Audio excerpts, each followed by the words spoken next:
ನೀವೇನೂ ನಮ್ಮ ಚಾನಲ್ಸ್ಗೆ ಸಬ್ಸ್ಕ್ರೈಬ್ ಆಗಿಲ್ಲ ಅಂದರೆ ಈ ಕೂಡಲೇ ಸಬ್ಸ್ಕ್ರೈಬ್ ಬಟನನ್ನು ಒತ್ತಿ ಹಾಗೆ ಪಕ್ಕದಲ್ಲಿರುವ ಬೆಲ್ ಐಕಾನ್ನ ಕ್ಲಿಕ್ ಮಾಡಿ.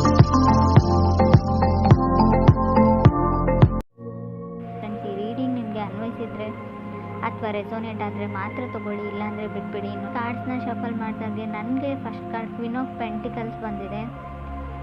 ಯಾವಾಗಲೂ ಹೇಳುವ ಹಾಗೆ first card is A strongest card ಅಂತ. ಕ್ವೀನ್ ಆಫ್ ಪೆಂಟಿಕಲ್ಸ್ ಬಂದಿರೋದ್ರಿಂದ ತುಂಬ ಹಣದ ಬಗ್ಗೆ ಯೋಚನೆ ಇದೆ. ಸೊ ನಿಮ್ಗೇನಾದರೂ ಮ್ಯಾಟರ್ ಆಗುತ್ತೆ ಒಂದು ವಿಷಯ ಅಂದರೆ ಅದು ಕೆಲಸದ ವಿಷಯ ಅಂತ ಅನಿಸುತ್ತೆ, ಸ್ಟೆಬಿಲಿಟಿ ಅಂತ ಅನಿಸುತ್ತೆ, ಬೀಯಿಂಗ್ ರೆಸ್ಪಾನ್ಸಿಬಲ್ ಪರ್ಸನ್ ಅಂತ ಅನಿಸುತ್ತೆ. ತುಂಬ ರೆಸ್ಪಾನ್ಸಿಬಿಲಿಟೀಸ್ನ ತೊಗೊಳ್ತಾ ಇದ್ದೀರಾ ನೀವು ಅಥವಾ ನೀವು ಕನೆಕ್ಟ್ ಆಗಿರೋ ಪಾರ್ಟ್ನರು. ಟೈಮ್ ಟು ಮ್ಯಾನೇಜ್ ಅಂತ ಹೇಳುತ್ತೆ. ಎಲ್ಲನೂ ಹೇಗೆ ಮ್ಯಾನೇಜ್ ಮಾಡ್ಕೊಂಡು ಹೋಗ್ತೀರಾ ಅನ್ನೋದ್ರ ಬಗ್ಗೆ. ಮೇ ಬಿ ನೀವು ಕನೆಕ್ಟ್ ಆಗಿರೋ ವ್ಯಕ್ತಿ ಅಥವಾ ನಿಮ್ಮ ಹಸ್ಬೆಂಡು ವೈಫು ಮೇ ಬಿ ಸಿಂಹ ರಾಶಿಯವರು ಇರ್ಬೋದು. ಕ್ವೀನ್ ಆಫ್ ಪೆಂಟಿಕಲ್ಸ್ ಸರ್ಟನ್ ಆರ್ಡರ್ಸ್ನ ಅಂತ ಹೇಳ್ಬೋದು. ಕೆಲವೊಂದು ಬಿಸ್ನೆಸ್ ಮಾಡ್ತಾ ಇದ್ರೆ ಕೆಲವು ಗೋಲ್ಸ್ನ ರೀಚ್ ಆಗಬೇಕು, ಡೆಡ್ಲೈನ್ ಮುಗಿಯೋದ್ರೊಳಗೆ ವರ್ಕ್ನ ಕಂಪ್ಲೀಟ್ ಮಾಡಬೇಕು. ಸೊ ತುಂಬ everything is taken care of ಅಂತ ಅನಿಸುತ್ತೆ. ಎಲ್ಲನೂ ಮ್ಯಾನೇಜ್ ಮಾಡ್ತಾ ಇದ್ದೀರಾ ನೀವು. ಸೊ ಮೇ ಬಿ ಕೆಲವ್ರಿಗಿದು ಹೊಸದಾಗಿ ಯೂಶ್ವಲಿ ಏನಾದರೂ ಇನ್ವೆಸ್ಟ್ಮೆಂಟ್ ಮಾಡ್ತಾ ಇದ್ರು ಕೂಡ ಕ್ವೀನ್ ಆಫ್ ಪೆಂಟಿಕಲ್ಸ್ ಕಾರ್ಡ್ ಬಂದಿರುತ್ತೆ. ಯಾವುದ್ರ ಮೇಲಾದರೂ ಇನ್ವೆಸ್ಟ್ಮೆಂಟ್, ನಿಮ್ಮ ವೈಫು ನಿಮ್ಮ ಪಾರ್ಟ್ನರ್ಗೋಸ್ಕರನೋ ಏನಾದರೂ ಶಾಪಿಂಗ್ ಮಾಡ್ತಾ ಇದ್ರೆ, ಗಿಪ್ಪರ್ಟಿ ತೊಗೊಳ್ತಾ ಇದ್ರು ಕೂಡ ಈ ಕಾರ್ಡ್ ಬಂದಿರುತ್ತೆ. ಸೆಕೆಂಡ್ ಕಾರ್ಡ್ ನನಗೆ ಹ್ಯಾಂಗ್ ಮ್ಯಾನ್ ಬಂದಿದೆ. ಸೊ ಕೆಲವೊಮ್ಮೆ ಜಸ್ಟ್ ವೇಟ್ ಅಂತ ಹೇಳುತ್ತೆ. ಮೇ ಬಿ ಏನಾದರೂ ತೊಗೊಳ್ಬೇಕು ಅಂತ ಅಂದ್ಕೊಂಡಿದ್ರೆ, ಯಾರಿಗೋಸ್ಕರನಾದರೂ ಪರ್ಚೇಸ್ ಮಾಡ್ಕೊಳ್ತಾ ಇರ್ಬೋದು, ಎಲ್ಲಾದರೂ ಏನಾದರೂ ಇನ್ವೆಸ್ಟ್ ಮಾಡ್ತಾ ಇದ್ರು ಕೂಡ ಸೆಕೆಂಡ್ ಕಾರ್ಡ್ ಹ್ಯಾಂಗ್ ಮ್ಯಾನ್ ಬಂದಿರೋದು ವೇಟ್ ಅಂತ ಹೇಳ್ತಾ ಇದೆ ಕಾರ್ಡು. ಸ್ವಲ್ಪ ವಿಚಾರಿಸಿ ಅದ್ರ ಬಗ್ಗೆ ಪೇಪರ್ಸ್ನ ಡಾಕ್ಯುಮೆಂಟ್ಸ್ನ ವೆರಿಫೈ ಚೆನ್ನಾಗಿ ಮಾಡಿಕೊಂಡು ಮುಂದುವರಿರಿ ಅಂತ ಹೇಳ್ಬೋದು. ಟೂ ಬ್ಯುಸಿ ಅಂತ ಅನಿಸುತ್ತೆ. ಸೊ ಮೇ ಬಿ ನಿಮ್ಮ ಪಾರ್ಟ್ನರ್ ನಿಮ್ಮ ಥರನೇ ಇರ್ಬೋದು. ಮಿರರಿಂಗ್ ಆಫ್ ಈಚ್ ಅದರ್ ಅಂತ ಹೇಳ್ತೀವಿ. ನೀವು ಹೇಗಿದ್ದೀರೋ ಆ ಪರ್ಸನ್ ಕೂಡ ಹಾಗೆ ಇದ್ದಾರೆ ಅಂತ ಹೇಳ್ಬೋದು. ನೀವು ನಿಮ್ಮ ಕೆಲಸ ಮತ್ತು ಹಣದ ಬಗ್ಗೆ ತುಂಬ ಯೋಚನೆ ಮಾಡ್ತೀರಾ, ಕೆರಿಯರ್ ಆ್ಯಂಡ್ ಮನಿ ಬಗ್ಗೆ. ಸೊ ಅದರ್ ಪರ್ಸನ್ನು ಆ ಥರನೇ ಇರೋ ಪರ್ಸನ್ ಜೊತೆ ನೀವು ಕನೆಕ್ಟ್ ಆಗಿದ್ದೀರಾ ಕೆಲವರು. ಸೊ ಮೇ ಬಿ ಮನೆ ತೊಗೊಳ್ಬೇಕು ಅಂತ ಡಿಸೈಡ್ ಮಾಡಿದ್ದೀರಾ, ಅಥವಾ ರೀಪ್ಲೇಸ್ ಮಾಡಬೇಕು ಕಾರು ಅಥವಾ ವೆಹಿಕಲ್ಸ್ನ, ಇದನ್ನು ಎಕ್ಸ್ಚೇಂಜ್ ಮಾಡಿ ಬೇರೆ ತೊಗೊಳ್ಬೇಕು, ಇದು ಹಳೇದಾಯಿತು. ಕೆಲವ್ರಿಗೆ difficulty to meet eye to eye ಅಂತ ಕಾರ್ಡ್ ಹೇಳುತ್ತೆ. ನೀವು ಕನೆಕ್ಟ್ ಆಗಿರೋ ಪರ್ಸನ್ನ ಅಥವಾ ಕನೆಕ್ಟ್ ಆಗಬೇಕು ಅಂತ ಅಂದ್ಕೊಂಡಿರೋ ಪರ್ಸನ್ ಕೂಡ ಕಣ್ಣಲ್ಲಿ ಕಣ್ಣಿಟ್ಟು ನೋಡೋಕೆ ಆಗ್ತಾ ಇಲ್ಲ ನಿಮಗೂ ಅಥವಾ ಅದರ್ ಪರ್ಸನ್ಗೂ ಅಂತ ಅನಿಸುತ್ತೆ. ಸೊ ಕೆಲವ್ರಿಗೆ ನೀವು ವೇಟ್ ಮಾಡು ಅಂತ ಹೇಳ್ತಾ ಇದ್ದೀರಾ ನೀವು ಅಥವಾ ಅದರ್ ಪರ್ಸನು. ಸೊ ಅವರಿಗೆ ಸೀರಿಯಸ್ ರಿಲೇಷನ್ಶಿಪ್ ಬೇಕಾಗಿದೆ, ಬಟ್ ನೀವು ಯಾವುದೇ ಡಿಸಿಷನ್ನ ಹೇಳ್ತಾ ಇಲ್ಲ ನೀವು ಅಥವಾ ಅದರ್ ಪರ್ಸನ್ನು. ಯಾವಾಗಲೂ ಅವ್ರನ್ನ ವೇಟ್ ಮಾಡು ಅಂತಲೇ ಹೇಳ್ತಾ ಇದ್ದೀರಾ. ಸೊ ತುಂಬ ಅವ್ರಿಗೆ ಗೊತ್ತಾಗ್ತಾ ಇಲ್ಲ ಲೈಫಲ್ಲಿ ಏನು ಆಗ್ತಾ ಇದೆ ಅಂತ. ಹ್ಯಾಂಗ್ ಮ್ಯಾನ್ ಇರೋದ್ರಿಂದ ತುಂಬ ದೇ ಕ್ಯಾಂಟ್ ಹ್ಯಾಂಡಲ್ ಅಂತ ಹೇಳ್ಬೋದು. ಕೆಲವು ವಿಷಯಗಳನ್ನ ಅವ್ರಿಗೆ ಮ್ಯಾನೇಜ್ ಮಾಡೋಕ್ಕಾಗ್ತಾ ಇಲ್ಲ. ಸೊ ಯಾರೂ ಮೂವ್ ಮಾಡೋಕ್ಕೆ ರೆಡಿ ಇಲ್ಲ, ನೀವಾಗಿರ್ಬೋದು ಅಥವಾ ಅದರ್ ಪರ್ಸನ್ನು. ಈ ಥರ ಹೇಳ್ತಾ ಇದ್ದೀನಿ ಅಂತ ತಪ್ಪು ತಿಳ್ಕೊಳ್ಬೇಡಿ, ನಿಮ್ಮ ಮನಸ್ಸಲ್ಲಿ ಏನಿದೆ ಅಂತ. ಸೊ ಕಾರ್ಡಲ್ಲಿ ಕೂಡ ನನಗೆ ಅರ್ಥ ಆಗ್ತಾ ಇಲ್ಲ. ಸೊ ಯಾವುದೇ ಡಿಸಿಷನ್ನ ತೊಗೊಳ್ಳೋಕ್ಕೆ ನೀವು ರೆಡಿ ಇಲ್ವೋ ಅಥವಾ ನೀವು ಕನೆಕ್ಟ್ ಆಗಿರೋ ಪರ್ಸನ್ ರೆಡಿ ಇಲ್ವೋ. ಮೇ ಬಿ ಥರ್ಡ್ ಕಾರ್ಡ್ ನನಗೆ 10 ಆಫ್ ವಾಂಡ್ಸ್ ಬಂದಿದೆ. ತುಂಬ ರೆಸ್ಪಾನ್ಸಿಬಿಲಿಟೀಸ್ ಇರ್ಬೋದು, ಇಲ್ಲ ಅಂತ ಹೇಳಲ್ಲ ನಾನು.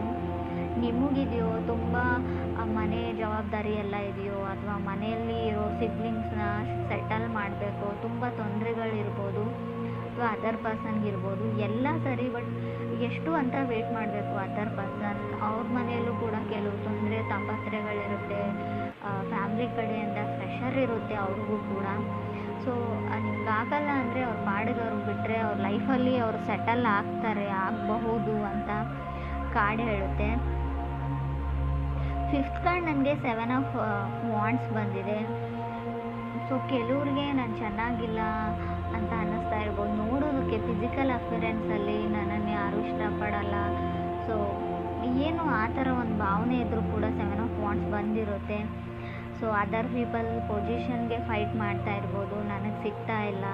ಸೊ ನಿಮಗೂ ಬೆಟರ್ ಪರ್ಸನ್ ಸಿಗುತ್ತೆ, ಪೊಸಿಷನ್ ಸಿಗುತ್ತೆ, ತಾಳ್ಮೆ ಇರಲಿ ಅಂತ ಕಾರ್ಡ್ ಹೇಳ್ತಾ ಇದೆ. ಸೊ ಫಿಫ್ತ್ ಕಾರ್ಡ್ ನನಗೆ ಲವರ್ಸ್ ಕಾರ್ಡ್ ಬಂದಿದೆ. ಮೇ ಬಿ ಕೆಲವ್ರಿಗೆ ಲವರ್ಸ್ ಕಾರ್ಡ್ ಬಂದರೆ ವೆರಿ ಇಂಪಾರ್ಟೆಂಟ್ ಚಾಯ್ಸ್ ಇರೋ ಡಿಸಿಷನ್ನ ತೊಗೊಳ್ಬೇಕಾಗುತ್ತೆ. ಸೊ ಯೂನಿಯನ್ನ ಹೇಳುತ್ತೆ. ಕೆಲವೊಮ್ಮೆ ಲವರ್ಸ್ ಕಾರ್ಡ್ ನಿಮ್ಮ ಎಕ್ಸ್ ಕಮ್ಬ್ಯಾಕ್ ಆಗೋದನ್ನು ಕೂಡ ರೀಪ್ರೆಸೆಂಟ್ ಮಾಡುತ್ತೆ, ಅಥವಾ ನೀವು ಒಂದು ರೀಕನೆಕ್ಟ್ ಆಗಬೇಕು ಅನ್ನೋ ಒಂದು ಮಿಷನ್ನಲ್ಲಿ, ಸೊ ಪರ್ಪೋಸಲ್ಲಿ ಮೂವ್ ಆಗ್ತೀರಾ. ಸೊ ಕಾರ್ಡ್ ಡೌನ್ ಮಾಡ್ತೀರಾ ವ್ಯಕ್ತಿ ಮುಂದೆ ಅಂತ ಹೇಳ್ಬೋದು. ಸೋಲ್ತೀರಾ, ಎಲ್ಲದಕ್ಕೂ ರೆಡಿ ಅಂತ ಹೇಳ್ತೀರಾ, ಎಸ್ ಅಂತ ಹೇಳ್ತೀರಾ ಅಂತ ಕೂಡ ಕಾರ್ಡ್ ಹೇಳ್ತಾ ಇದೆ. 6 ಕಾರ್ಡ್ ನನಗೆ ಎಂಪ್ರರ್ ಬಂದಿದೆ. ಎಂಪ್ರರ್ ಓನ್ ಯುವರ್ ಪವರ್ ಅಂತ ಹೇಳುತ್ತೆ. ನೀವು ನಿಮ್ಮ ಪಾರ್ಟ್ನರ್ಗೋಸ್ಕರ ಗಿಫ್ಟ್ನ ಬೈ ಮಾಡ್ತಿದ್ದೀರೋ, ಆಲ್ರೆಡಿ ಆ ಗಿಫ್ಟ್ನ ಅವರಿಗೆ ಪ್ರೆಸೆಂಟ್ ಮಾಡಿರ್ಬೋದು, ಅಥವಾ ಅದರ್ ಪರ್ಸನ್ ನಿಮಗೋಸ್ಕರ ಏನಾದರೂ ಮಾಡ್ತಾ ಇರ್ಬೋದು ಅಂತ ಕೂಡ ಕಾರ್ಡ್ ಹೇಳ್ತಾ ಇದೆ. ಸೊ ಕೆಲವ್ರಿಗೆ ಯಾರಿಗಾದ್ರೂ ನೀವು ಸಾರಿ ಕೇಳಬೇಕು, ಅಪಾಲಜಿ ಕೇಳಬೇಕು ಅಂತ ಅಂದ್ಕೊಂಡಿದ್ರು ಕೂಡ ಎಂಪ್ರರ್ ಯಾವ ಥರ ಅಂದರೆ ನೀವು ಸಾರಿ ಕೇಳೋ ಅವಶ್ಯಕತೆ ಇಲ್ಲ, ನೀವು ಮಾಡಿದ ಸರಿಯಾಗೇ ಇದೆ ಅಂತ ಕಾರ್ಡ್ ಹೇಳುತ್ತೆ. ಮೇ ಬಿ ಇದು ಕೆಲವ್ರಿಗೆ ಮಾತ್ರ ಅನ್ವಯಿಸುತ್ತೆ ಫ್ರೆಂಡ್ಸ್, ಎಲ್ರಿಗೂ ಅಲ್ಲ. ನಾನು ಹೇಳ್ತಾ ಇರೋದನ್ನು ತಪ್ಪಾಗಿ ತಿಳ್ಕೊಳ್ಬೇಡಿ, ನಾನು ಏನೇ ಮಾಡಿದರೂ ಸರಿಯಾಗಿ ಮಾಡ್ತೀನಿ ಅಂತ. ಕೆಲವ್ರಿಗೆ ಯಾರಿಗಾದ್ರೂ ನೀವು ಕ್ಷಮೆ ಕೇಳಬೇಕು ಅಂತ ಅಂದ್ಕೊಂಡಿದ್ರೆ ನಾಟ್ ಗುಡ್ ಅಂತ ಕಾರ್ಡ್ ಹೇಳುತ್ತೆ. ಸೊ ನಿಮಗೆ ನೀವು ಟ್ರೂ ಟು ಯುವರ್ ಸೆಲ್ಫ್ ಅಂತ ಕಾರ್ಡ್ ಹೇಳುತ್ತೆ. ನೀವು ಆತ್ಮಸಾಕ್ಷಿಯಿಂದ ಏನಾದರೂ ಮಾಡ್ತಾ ಇದ್ದರೆ, ನೀವು ಆತ್ಮವಂಚನೆ ಮಾಡ್ಕೊಳ್ತಾ ಇಲ್ಲ ಅಂದರೆ, ನಿಮಗೆ ನೀವು ಮಾಡ್ತಾ ಇರೋದು ಸರಿಯಾಗಿದೆ ಅಂತ ಅನಿಸಿದರೆ ಖಂಡಿತವಾಗ್ಲೂ ಅದನ್ನು ಮಾಡಿ. ನೀವು ಸುಮ್ಮನೆ ಯಾರೋ ಹೇಳಿದ್ರು ಅಂತ ಯಾರಿಗೋ ಅಪಾಲಜಿ ಕೇಳುವಂಥ ಅವಶ್ಯಕತೆ ಇಲ್ಲ. ನೀವು ತಪ್ಪಿಲ್ಲ ಅಂತ ನಿಮ್ಗೆ ಗೊತ್ತಿದ್ದರೆ, 100% ಶೋರ್ ಇದ್ದರೆ ಖಂಡಿತ ಅದರ ಅವಶ್ಯಕತೆ ಇಲ್ಲ ಅಂತ ಕಾರ್ಡ್ ಹೇಳುತ್ತೆ. ಸೊ ಈ ಥರ ನೀವು ಥಿಂಕ್ ಮಾಡ್ತಾ ಇದ್ದೀರೋ, ಅಥವಾ ನೀವು ಕನೆಕ್ಟ್ ಆಗಬೇಕು ಅಂತ ಅಂದ್ಕೊಂಡಿರೋ ವ್ಯಕ್ತಿ, ಕನೆಕ್ಟ್ ಆಗಿರೋ ವ್ಯಕ್ತಿ ಕೂಡ ಇರ್ಬೋದು. 8 ಕಾರ್ಡ್ ನನಗೆ ಸ್ಟಾರ್ ಕಾರ್ಡ್ ಬಂದಿದೆ. ಖಂಡಿತ ಹೋಪ್ ಇದೆ, ನಿಮಗೆ ಫಾಸ್ಟ್ ಪರ್ಸನ್ ಬರ್ತಾರೆ. ಎಕ್ಸ್ ಬ್ಯಾಕ್ ಆಗಬೇಕು ಅಂತ ಯಾರಿಗಾದ್ರೂ ಅನಿಸಿದರೆ, ಆಲ್ರೆಡಿ ಬ್ರೇಕಪ್ ಆಗಿದೆ, ಖಂಡಿತ ಆ ವ್ಯಕ್ತಿ ಬರ್ತಾರೆ. ಹೋಪ್ನ ಇಟ್ಕೊಳ್ಬೋದು. ಸ್ಟಾರ್ ಕಾರ್ಡ್ ಕೆಲವೊಮ್ಮೆ ಫೇಮಸ್ ಪರ್ಸನ್ನ ರೀಪ್ರೆಸೆಂಟ್ ಮಾಡುತ್ತೆ. ನಿಮ್ಮ ಕ್ಲಾಸಲ್ಲಿ ಫೇಮಸ್ ಇರ್ಬೋದು, ನೀವು ಕೆಲಸ ಮಾಡೋ ಜಾಗದಲ್ಲಿ ವೈಡ್ ಫೇಮಸ್, ಎಲ್ಲರನ್ನ ಇಂಪ್ರೆಸ್ ಮಾಡ್ತಾರೆ ಆ ವ್ಯಕ್ತಿ. ಮೆಸ್ಮರೈಸಿಂಗ್ ಐಸ್ ಇದೆಯೋ, ಅಥವಾ ನೋಡೋಕೆ ಚೆನ್ನಾಗಿದ್ದಾರೋ, ಸೊ ಆ ಥರ ಇರೋ ವ್ಯಕ್ತಿ ಅಂತ ಹೇಳ್ಬೋದು. ಸೊ ಅದಕ್ಕೆ ನಿಮ್ಗೆ ಅನ್ನಿಸ್ತಾ ಇರ್ಬೋದು, ನಾನು ನೋಡೋಕೆ ಚೆನ್ನಾಗಿಲ್ಲ, ಅವ್ರು ನನ್ನನ್ನು ಆ್ಯಕ್ಸೆಪ್ಟ್ ಮಾಡ್ಕೊಳ್ತಾರ, ನಾನು ಹೋಗಿ ಪ್ರಪೋಸ್ ಮಾಡಿದ್ರು ಅಂತ.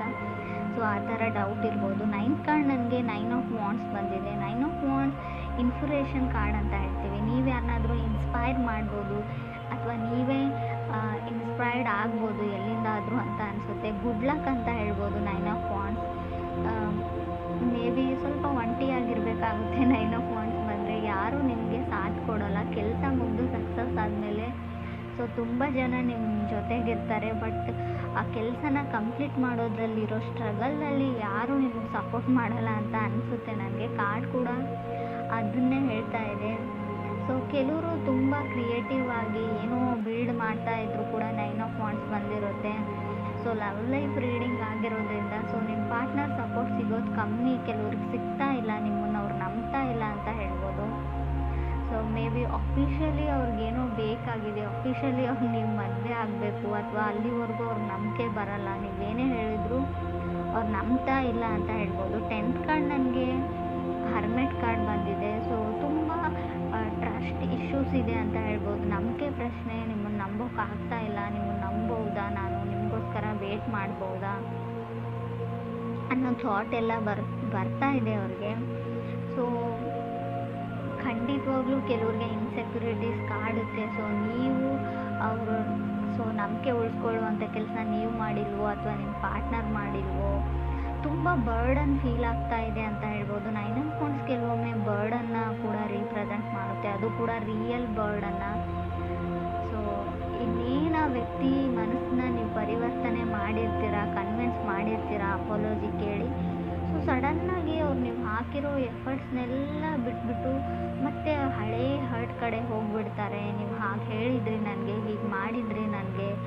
ಸೊ ಅದು ಹಳೇದನ್ನು ಅವ್ರು ಬಿಡ್ತಾ ಇಲ್ಲ. ನೀವು ಹೊಸದಾಗಿ ಏನೇ ಎಫರ್ಟ್ ಹಾಕಿದ್ರು ಕೂಡ, ಏನೇ ಟ್ರೈ ಮಾಡಿದ್ರು ಕೂಡ ಅವ್ರ ಮನಸ್ಸು ಆ ಕಡೆನೇ ಹೋಗುತ್ತೆ, ಫಾಸ್ಟ್ ಕಡೆಗೆ ಅಂತ ಹೇಳ್ಬೋದು. So may be